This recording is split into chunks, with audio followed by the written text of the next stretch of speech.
Hai bulu lover. Apa jadinya ya jika ada dedemit yang masih bau kencur tapi udah doyan nyusu? Pastinya bakal ngeri-ngeri sedap kan? Apalagi tuh demit cuma mau nyusu sama mama muda. Nah kali ini Mince mau membahas film Unborn. Film yang bercerita tentang dedemit bau kencur yang sudah doyan nyusu. Film ini rilis tahun 2009, disutradari oleh Davis S. Goyer dan dibintangi oleh Odette Yustman yang berperan sebagai Casey. Namun sebelum Mince lanjut ceritanya, klik dulu tombol subscribe dan lonceng notifikasinya ya, biar kalian gak ketinggalan sama cerita-cerita tukang nyusu lainnya. Sudah kan? Baiklah kalau sudah, Mince mulai ceritanya. Film ini dimulai dari Casey, seorang mahasiswi yang bermimpi lagi lari pagi dan menemukan sebuah sarung tangan. Tiba-tiba nongol seorang bocil yang kemudian berubah jadi anjing. Casey tentu saja kaget. Casey yang nyambi kerja sebagai seorang babysitter langsung menceritakan mimpinya itu sama temannya yang bernama Romy. Tiba-tiba terdengar suara kresek-kresek dari kamar. Casey pun lalu mengecek bocil yang dia jaga. Bocil itu ternyata lagi ngelamun di depan cermin. Casey pun lalu mendekati bocil yang dijaganya itu. Namun tuh bocil malah melukai Casey. Orang tua tuh bocil pun lalu minta maaf sama Casey. Casey pun memaafkan tuh bocil dan kemudian pulang ke rumahnya. Namun saat di jalan, Casey menemukan sarung tangan yang ada dalam mimpinya. Casey kaget dan jadi heran. Casey pun pulang ke rumah dan mau tidur. Namun saat itu Casey ngerasa ada yang aneh sama cermin di kamar mandi rumahnya. Casey lalu membukanya. Namun di balik cermin gak ada apa-apa. Casey pun lega dan langsung membaringkan tubuhnya yang seksi abis di atas tempat tidurnya. Besoknya Casey kumpul sama teman-temannya. Di sana juga ada Mark yang tak lain pacar Casey. Casey lalu cerita kalau semalam dia diserang sama bocil yang dijaganya. Romy yang percaya tahayul lalu bilang jika semua itu pertanda buruk. Casey pun jadi cemas. Saat mengikuti mata kuliah, Casey mulai mengalami halusinasi. Casey melihat beberapa tulisan yang mengerikan. Keanehan makin lengkap saat Casey mempunyai gejala keanehan di matanya. Padahal seharusnya hal itu terjadi sama seorang ibu yang lagi hamil. Malamnya Casey berusaha melupakan keanehan yang terjadi dengan Care Asoy Geboy dengan pacarnya. Setelah puas Asoy Geboy, Casey lalu cerita ke Mark tentang ibunya yang gantung diri saat Casey masih kecil. Casey pun lalu ke kamar mandi untuk membersihkan cairan Asoy Mark yang muncrat ke wajahnya. Tiba-tiba bocil yang ada dalam mimpinya Casey nongol dari balik cermin. Casey tentu saja kaget. Casey pun terpaksa menurunkan tuh cermin. Besoknya bocil yang Casey jaga ternyata meninggal.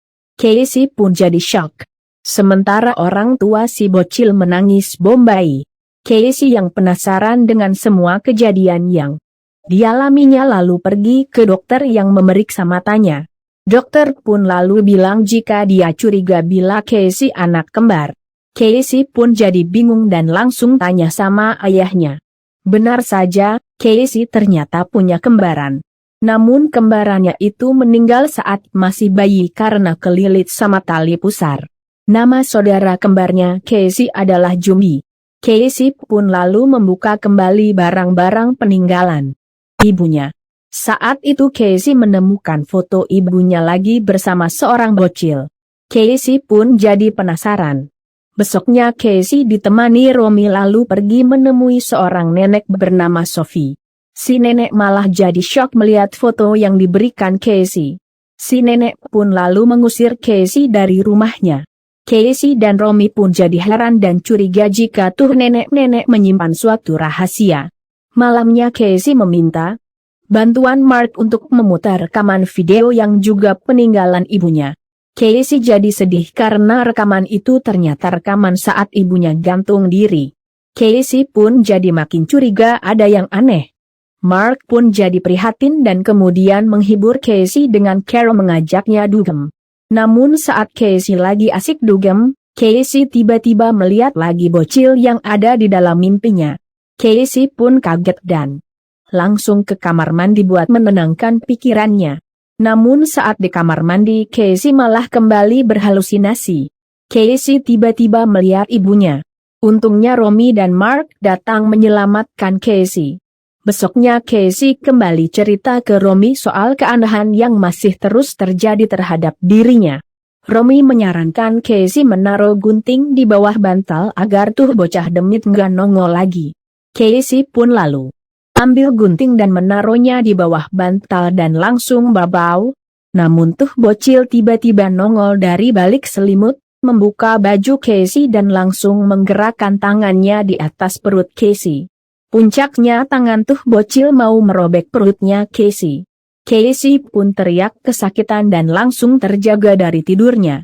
Semua adegan tadi ternyata cuma mimpi. Casey pun lalu menerima telepon dari Nenek Sophie yang bilang akan datang ke rumahnya.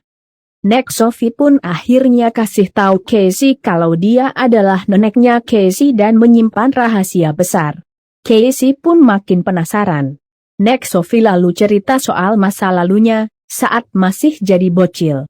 Nek Sophie ternyata mempunyai saudara kembar bernama Barto. Hidup mereka sangat tragis karena dijadikan kelinci percobaan oleh tentara Nazi yang ingin mengeksplorasi tubuh-tubuh bocil dengan cara menyuntikkan cairan ke mata para bocil. Para bocil pun pada mati. Namun keanehan terjadi sama Barto. Barto yang dianggap sudah mati ternyata hidup lagi. Namun itu ternyata bukan Barto, melainkan sosok lain yang hidup melalui badannya Barto. Nama sosok itu adalah Dibuk. Dibuk adalah roh yang tidak diterima di surga dan kembali ke dunia dan merasuki para manusia. Dan anak kembar adalah pilihannya. Casey pun lalu disuruh mencari sebuah buku dan minta tolong sama ahli agama untuk menerjemahkan buku tersebut. Casey pun langsung pergi ke perpustakaan, mencari buku itu. Di sana Casu ketemu dengan ahli agama bernama Joseph. Buku itu ternyata berbahasa Yahudi kuno. Casey pun lega dan meminta Joseph membantunya mengatasi semua keanehan yang terjadi dalam hidupnya. Joseph awalnya menolak. Namun Casey terus memohon. Joseph pun jadi ibadah dan bilang nanti akan menghubungi Casey. Casey lalu membakar semua kaca yang ada di rumahnya, sesuai dengan arahan Nek Sophie. Casey pun menggantungkan bunyi-bunyian di jendelanya sebagai tanda jika tuh demit bocil nongol lagi. Di saat yang sama Romy ketemu bocil yang di awal film dirawat Casey dan melukai Casey. Tuh bocil lalu bilang agar Romy tidak membantu Casey karena jika Romy menolongnya maka Romy yang akan mati. Romy pun jadi shock. Namun sebagai teman sejati, Romy lalu menemui Casey dan memberikan semangat sama Casey. Teror pun mulai menghantui orang-orang dekatnya Casey. Nek Sophie dikejar-kejar sama temannya yang kerasukan. Begitu juga Joseph yang lagi menerjemahkan bukunya Casey. Joseph dihantui sama anjing yang kepalanya kebalik.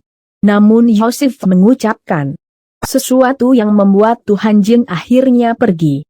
Joseph jadi penasaran dan kembali berusaha menerjemahkan tuh buku. Nenek Sophie akhirnya meninggal karena dihantui sama si Dibuk itu. Sebelum meninggal, Nek Sophie menuliskan surat buat Sophie yang isinya memberi semangat ke Casey untuk mengakhiri semua keanehan yang terjadi sama Casey dan mengalahkan si Dibuk itu. Malamnya giliran Romy yang dihantui dan dicelakai sama si Dibuk. Untungnya Casey dan Mark keburu datang menyelamatkannya. Besoknya Joseph menghubungi Casey dan mengenalkan Casey sama seorang pendeta bernama Arthur. Arthur ini sudah biasa mengusir roh jahat. Arthur pun tanya di mana tempat yang paling mempunyai kenangan buruk buat Casey. Casey pun lalu bilang di rumah sakit tempat ibunya gantung diri. Singkat cerita Casey, Mark, Arthur, Joseph dan teman-temannya lalu pergi ke rumah sakit untuk melakukan ritual memanggil Dibuk. Dalam ritual itu, tangan dan kaki Casey diikat. Mulut Casey juga lalu disumpel. Ritual pun dilakukan dalam bahasa Yahudi. Tak lama angin berhembus kencang. Dibuk pun datang dan satu persatu menghabisi orang-orang yang melakukan ritual. Puncaknya roh jahat di buku itu lalu merasuki Mark dan mau membunuh Casey. Namun Yosef yang sudah mempelajari buku yang diberikan Casey lalu mengucapkan sebuah mantra hingga membuat Mark yang lagi kerasukan mental dan akhirnya mati. Sasset pun jadi sedih karena akhirnya malah kehilangan orang-orang yang dicintainya. Namun beberapa hari kemudian Casey divonis hamil. Casey pun jadi shock, terlebih setelah tahu jika dia ternyata hamil anak kembar. Cerita pun akhirnya tamat. Makasih banyak buat yang sudah nonton sampai habis. Jangan lupa subscribe ya biar kalian nggak ketinggalan sama cerita lainnya.